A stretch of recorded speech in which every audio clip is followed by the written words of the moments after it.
বিশেষ করে জাতীয় ঐকমত্য কমিশনের প্রধান উপদেষ্টা অধ্যাপক মোহাম্মদ ইউনূসের পক্ষ থেকে গণ অধিকার পরিষদের নেতৃবৃন্দকে আমাদের আহ্বানে সাড়া দিয়ে এখানে উপস্থিত হওয়ার জন্য আন্তরিক ধন্যবাদ।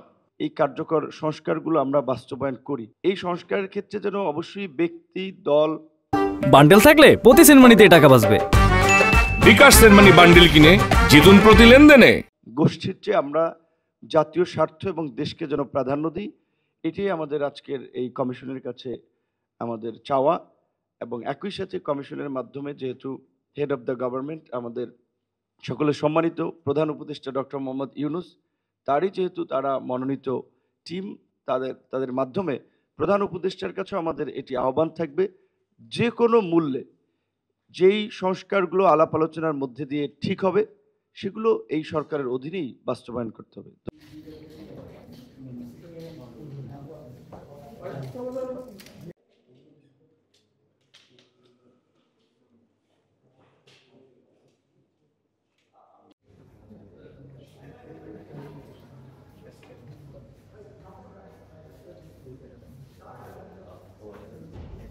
গিয়েছিল, রাষ্ট্র ব্যবস্থা সামগ্রিকভাবে ভেঙে পড়েছিল, গণতান্ত্রিক মূল্যবোধ উধাও হয়ে গিয়েছিল, মানুষের অধিকার ভুলণ্ঠিত হয়েছিল।